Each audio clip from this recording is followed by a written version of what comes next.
One thing that I find really exciting about the Bible is the way it describes the afterlife and all the different possibilities of the afterlife. Right. And I think that the tradition that we've inherited in kind of traditional Catholic and Protestant theology is you basically have two places. You got heaven and hell, and there's really not a whole lot of nuance in those two places. Right. A lot of people think, hey, if I'm guaranteed I'm going to spend eternity with the Lord in His kingdom, I'll go to heaven when I die, and then I'll go to the kingdom.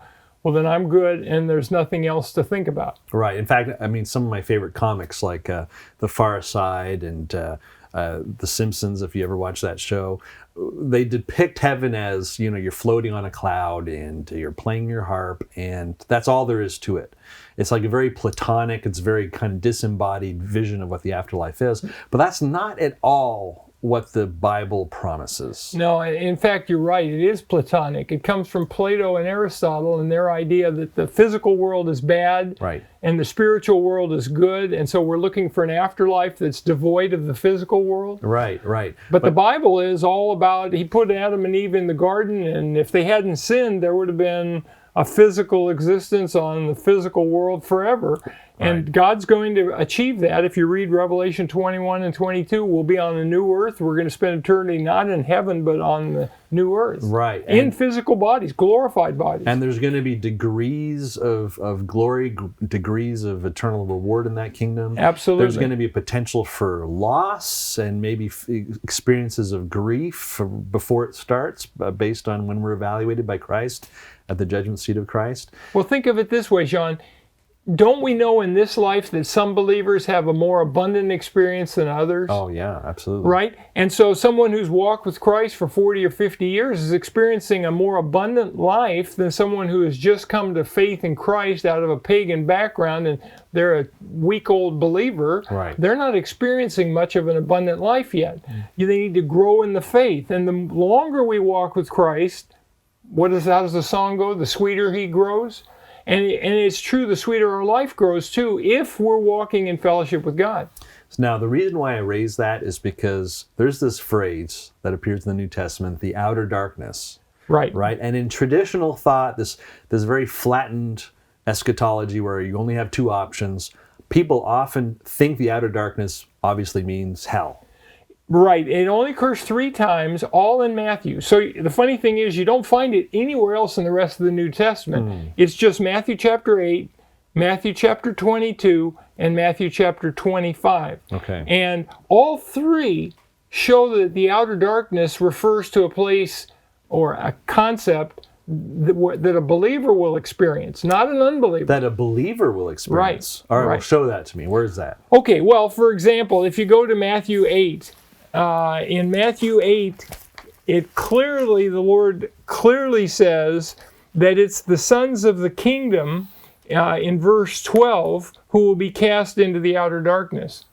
Interesting, but the sons of the kingdom will be cast out into outer darkness. There will be weeping and gnashing of teeth. Now, part of the problem is people see that expression, weeping and gnashing of teeth, and they say, well, that must refer to hell. Well, that's like the devils and the pitchforks, stabbing you, and the boiling, lava. Isn't that what that means? No. Weeping and gnashing of teeth is an Oriental expression for grief. And what it's saying is there will be grief at the judgment seat of Christ for the believer who proves to have been unfaithful. And you say it's a believer, why? Well, for one thing, they're called sons of the kingdom. It would be odd to call them unbelievers sons of the kingdom. But secondly, there's only one other use of sons of the kingdom in Matthew, and it's found in the parable of the wheat and the tares. And the wheat are the believers, and the tares are the unbelievers at the end of the age. And guess who the wheat are called? The sons of the kingdom. And that's the only other use of sons of the kingdom in Matthew. All right. And so this is an experience for believers. This is an experience for the sons of the kingdom. This weeping and gnashing of teeth in the outer darkness. Exactly. So it's an experience of grief in this outer darkness. And we really don't have time to go through Matthew 22 because it's a whole separate discussion, but it's the parable of the wedding feast. and people are invited and they turn it down. That refers to Israel. Yeah. So then they go out in the highways and the hedges, which refers to the church age and the Gentiles, and some respond to the wedding invitation. Right. And then you have the people at the wedding feast and somebody's improperly dressed, Yeah. and he's cast into the outer darkness. Right. Well, this is someone who accepted the invitation. This is someone who has been born again. And when it says he's cast into the outer darkness, Zane Hodges and I did a book called What is the Outer Darkness? And in that, Zane shows that really it should probably be translated the darkness outside. And the idea is you've got this wedding feast going on transparently in Matthew 22, which refers, I think, to the abundance of joy that the believers who will rule with Christ will have in the kingdom. Because these are the people who are attending the royal wedding. Right. Not everybody gets invited to that. Right. And so I think what this is talking about is at the judgment seat of Christ, some people will learn that you're going to rule over 5 cities, over 10 cities, over 1 city, over something, and other people will learn they're not ruling at all. And in fact, that's what we find in the third use of the outer darkness in Matthew 25:14 through 30, which is called the parable of the talents. Well, that's a very long reading. So where should we start? Maybe we should just summarize it and say there are servants that the Lord gives talents to, and a talent was a huge sum of money, and he's giving 5 talents to one, 2 talents to another, and 1 to a third. Mm-hmm. And he goes away, comes back, and judges them. Yeah. And that judgment looks at the judgment of Christians or believers, the judgment seat of Christ. This isn't a judgment for salvation. It's not a judgment for reward. Yeah, right. So in verse 20, the one who had received 5 says, Lord, you gave me 5 talents. I have gained 5 more. And his Lord said, well done, good and faithful servant. You were faithful over a few things. I will make you ruler over many. Again, it's rulership. Right. Enter into the joy of your Lord.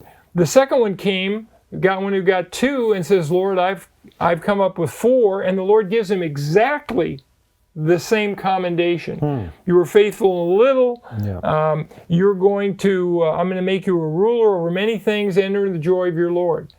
And then the third one, who's also a servant, he's not an unbeliever, this is a servant. He said he was afraid, and so he didn't invest his talent. Yeah. And so the Lord rebukes him and calls him a wicked and a lazy servant. And his talent is given to the one who has 10. So it's a bonus city for that man, a bonus rulership. And then the Lord says, cast the unprofitable servant into the outer darkness. There will be weeping and gnashing of teeth. So that's verse 30. Cast the unprofitable servant into the outer darkness. But he's a servant. He's a servant. And this is a judgment for rewards. Exactly. Yeah. And a really easy way to see this is one principle of interpretation is called the analogy of faith. That's where you take 2 passages that are dealing with the same subject and you compare them. Mm-hmm. And in Luke chapter 19, the parable of the minas, it has the same story. Right. You've got 3 servants that are evaluated. The difference is in the minas, another telling of this story by the Lord, because he gave these parables on many different occasions in different ways. Instead of looking at people in terms of, okay, let's say you're a 5-talent person, I'm a 2-talent person, and Lucas is a 1-talent person, let's say. Mm-hmm. And so we're all expected to do is the best of what we have. But in the parable of the minas, they're all given 1. Right. And it's like, let's look at it like Lucas and you and me, we all have the same exact ability, same amount of time, talent, and treasure.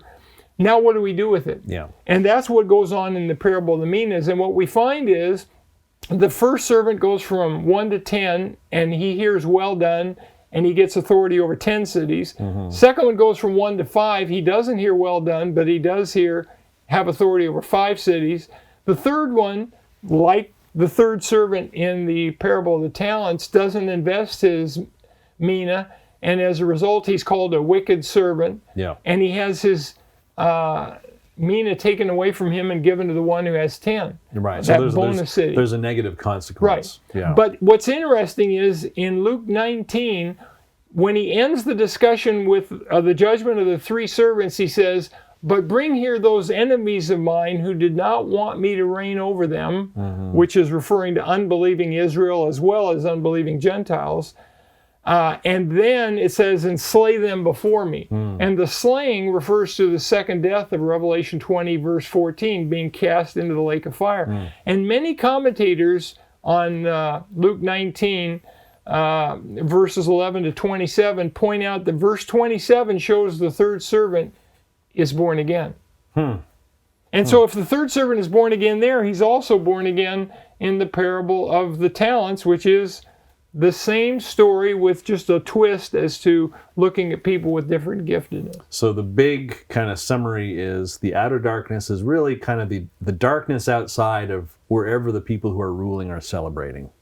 And it's an experience of grief that you missed out on ruling with Christ, on being able to celebrate with him at the wedding feast. Exactly. Now, I might point out, although some people think it's a literal place, I don't think so. I would agree with Zane Hodges that what I think is this is short-lived grief which the person will have at the judgment seat of Christ when he comes to grips with the fact that I'm never going to reign with Christ. I'll be in the kingdom, I'm going to have joy forever, but I'm not going to be able to serve as fully as I would have liked.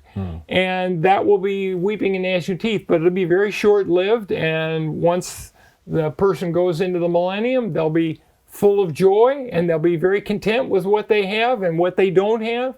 But the truth is, we all have this life only to determine how much we're going to be able to glorify Christ forever. Right. And you know, what was it? Jim Elliot said, "Only one life 'twill soon be past. Only what's done for Christ will last." That's the basic principle here.